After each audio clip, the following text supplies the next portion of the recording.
So I completed my GCSEs and A-levels over 3 years ago now, and I've had the opportunity to learn the best study-based tips, and I've had the opportunity to learn the best evidence-based tips, revision timetables, and general mistakes that I've learned when it comes to revising for your exams. Now, I did pretty well in my exams. It allowed me to study finance at UEA, and this system allowed me to have a part-time job, go to the gym, have a social life, and just generally not be stuck behind my desk all day, every day. In this video, I'd like to go over these with you. Backed by evidence and other sources on the internet, I think these are very crucial points when it comes to the exam season, and definitely something you can try and implement into your day-to-days. So I'm just going to split this video up into 3 parts. So I'm going to look at structuring your day for your exams. I'm going to look at the technique of spaced repetition and general evidence-based study tips to maximize your study retention. Now, it's funny, despite the massive workloads presented to us, if that's in biology or mainly all of the sciences and geographies, we never actually get taught what's the best way to actually revise. Now, learning how to study is probably the best skill that you can bring into your adult life,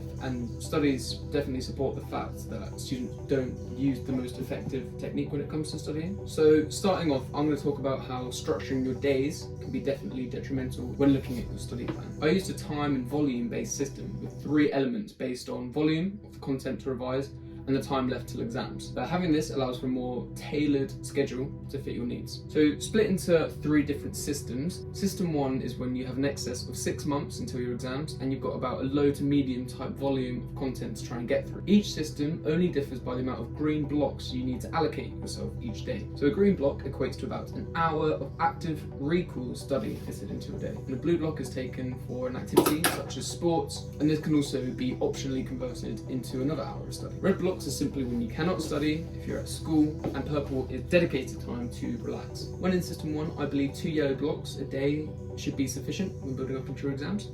This helped me to keep the content ticking over without falling behind and giving myself the foundation I needed to increase the study time I needed as exams got closer. As you can see, I leave my mornings open for me to decide on how I feel depending on that day. If you're a morning person, you might want to squeeze a block of your study before you go to school, and if you're not, then that's fine. You might want to put that in after your school. Progressing into system 2, this is post-Christmas when you've got between 5 to 6 months or even maybe less until your exams, and your content is now built up into about medium level content. For me, it was essential fitting a small amount of time before school at this point.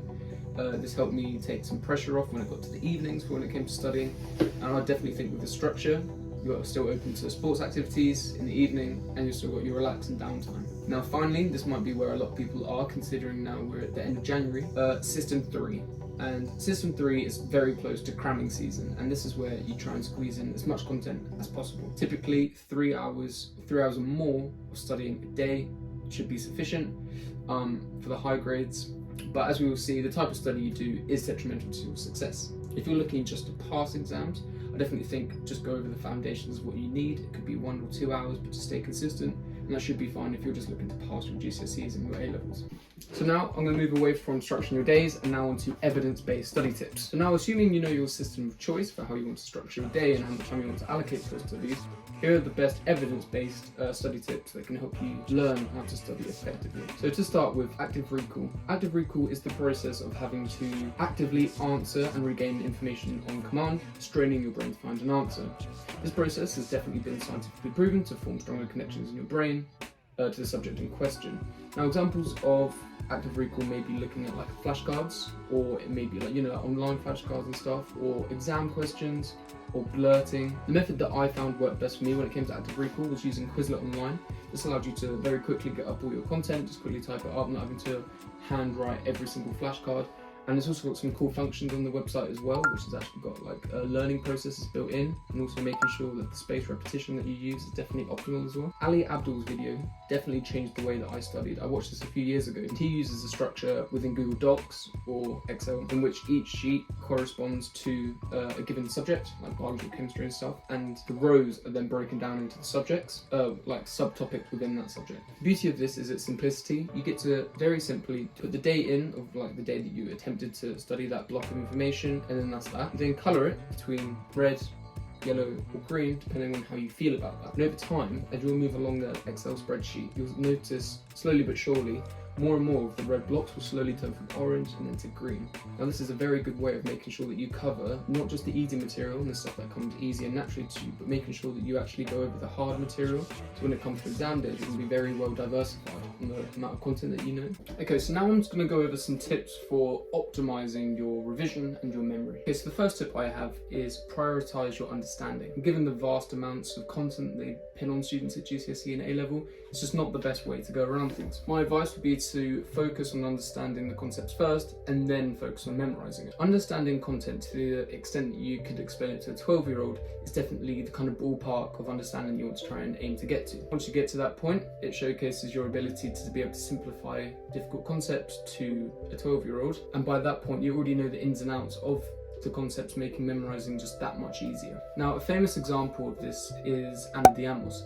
When she first broke on to Hollywood and started her movies and whatnot, she learned all of her lines phonetically due to her not knowing English, despite playing, English roles. Now, her life was made that much harder just based on having to learn the sounds of words and memorizing these words, as opposed to actually just learning the English and being able to really push forward her character and really understand what these words are meaning. Similarly, in your case, say you're learning cell structures or something of that sort in GCSEs or A-level, learning the process by memorizing the order of events without knowing the processes to a T will make life that much harder and probably end in failure. Once you have a good understanding and really grasp the concepts, memorizing it tends to come a lot easier after that. Next, I'm going to talk about the use of past papers. Now, I'll be the first to tell you how much I wish school focused on knowledge and not about memory retention. Saying the correct words in the correct order and memorizing specifically the keywords is all exam boards tend to care about, and it's precisely what's needed to pass and ace your exam. So I would recommend, once you learn a topic, say this through active recall, spaced repetition, like the things I was speaking about through flashcards and Quizlet and blurting and all the rest of it, get topic-specific questions from AQA or OCR, and then really learn the keywords that they want and the order that they want them in, and then you could, pretty much guarantee that you can maximize your marks. I got an A at A-level and an A at GCSE for both biology, and this was literally my process. Once you learnt it to a good degree, by active recall, using past papers to really grasp the perfect words they want is definitely the best way to maximize your marks.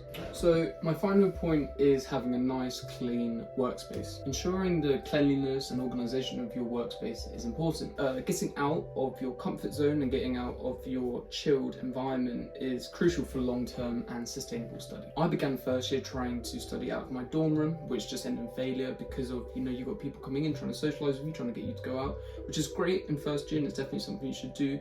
But when it comes to exam season, it's definitely not ideal. I started going to the library, had my own workspace in the library. I started going to the same place. And once you start building that into your day and, building structure and building that starts to snowball into healthy habits. Making going to the library as a daily habit and part of your daily structure is great and ensures you get at least 2 or 3 hours completed.